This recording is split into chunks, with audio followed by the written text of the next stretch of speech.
George Grove, thanks for speaking to us. So you're defending your Commonwealth and British super middleweight title this weekend. Give us some insight into how training's been going and who you've brought in for the sparring as well. Yeah, training's been going great, as everyone always says, but no, it has been good. I've had a nice long camp for this one.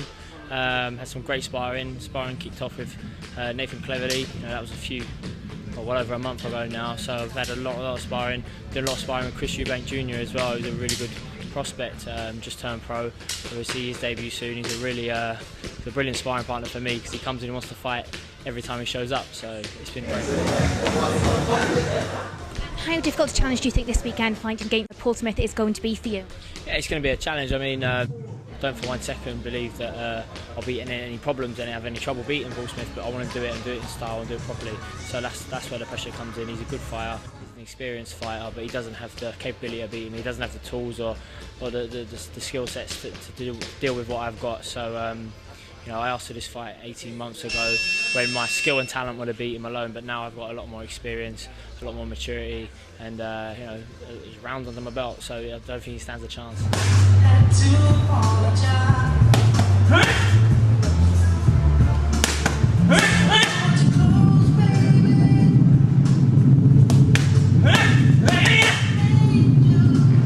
Paul Smith has said that even though you did defeat De Gale back in May, he still thinks that De Gale is the better boxer between you both. What's your response to that? So of course he's going to say that, isn't he?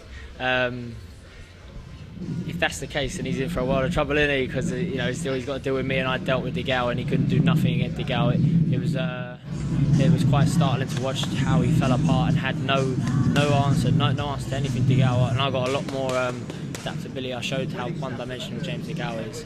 I've got a lot more dimensions to my boxing, so I feel he's going to be in even more trouble. And did you see De Gale's performance against Volchalski a few weeks ago, where obviously he won the European title? What did you think of his performance that night? Yeah, congratulations to De Gale. He done well. He didn't box too well, but he's done well to come out of a European title. He made hard work of a rugged, tough opponent, but you're going to come across these guys definitely at European level, and you should be dealing with them a lot easier, and he didn't. So maybe it's another wake-up call for him. I thought my wake-up call would have been enough, but maybe he needed another kick up the backside. But fair play to him, he's got a European title. I wish him all the success in the world.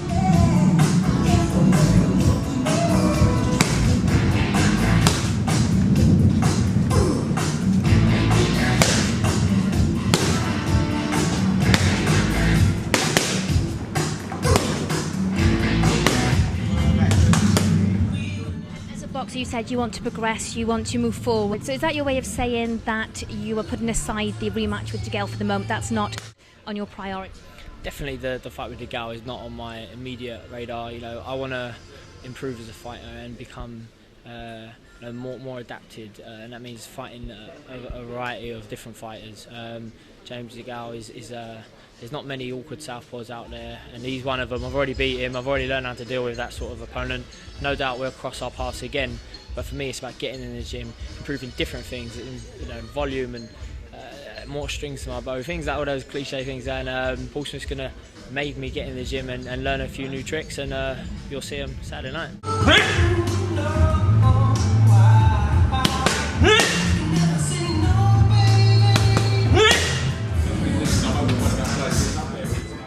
Finally, you had great reception at your last fight at the O2. Are you expecting similar support now this weekend at Wembley Arena? Yeah, I was speaking about this with friends earlier, and you really don't know now, because you're at the stage where a lot of people buy tickets online.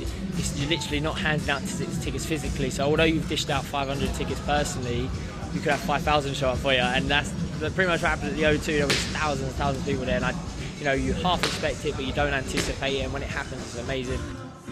And I'm pretty sure pretty much the same is going to happen at Wembley. A lot of people are excited because it's a great fight. It's a great night of boxing. For me, it's in London, so people can get there. There's a lot of support in London. Also, I'm getting messages from up and down the country, people from Scotland, people from Liverpool, believe it or not, saying they're coming down to cheer me on. So I'm really excited about it. Well, good luck for this weekend. Thank you. Cheers.